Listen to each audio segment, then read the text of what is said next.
இது வந்து ஊருக்கு கிளம்புறதுக்கு அன்னைக்கு ஏர்போர்ட் போயிட்டு இருந்தது. ஜஸ்ட் கிளிம்ஸ் மாதிரி தான் எடுத்தேன். சும்மா கட் பண்ணி கொஞ்சம் கொஞ்சமாக தான் எடுத்தேன்.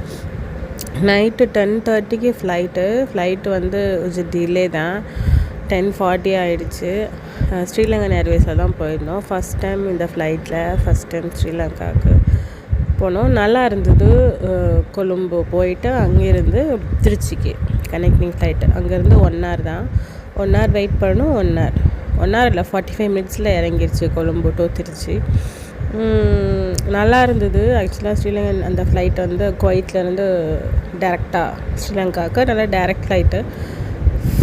4.45 மணி நேரம் ஆச்சு. நைட்டுனால போகிறதே தெரில. இந்தியா டைம் 1:15 ஆகிடுச்சு எடுக்கிறதுக்கு. தூங்கிட்டே வந்துட்டோம். நல்ல பெரிய ஃப்ளைட்டு, நல்லா இருந்தது. சர்வீஸ்லாம் நல்லா இருந்தது. அதுக்கப்புறம் அங்கேருந்து கொஞ்சம் நேரம் வெயிட் பண்ணிவிட்டு அப்புறம் நம்ம இந்தியாவுக்கு கிளம்பியாச்சு. அங்கேருந்து திருச்சிக்கு வந்தாச்சு. அவ்வளோதான். சரியான டயர்டு. வந்துட்டு அதுக்கப்புறம் 1 day leave, next day school சேர்க்கணும்.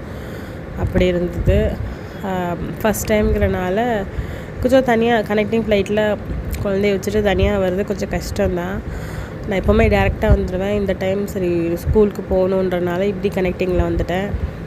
கொழும்பும் நல்லா இருந்தது. அந்த ஊரும் நல்லா பசுமையாக நல்லா இருந்தது. அவ்வளோதான். இந்த வீடியோ பிடிச்சிருந்தால் லைக் பண்ணுங்கள், சப்ஸ்கிரைப் பண்ணுங்கள். இன்னொரு வீடியோவில் பார்க்குறேன். பாய்.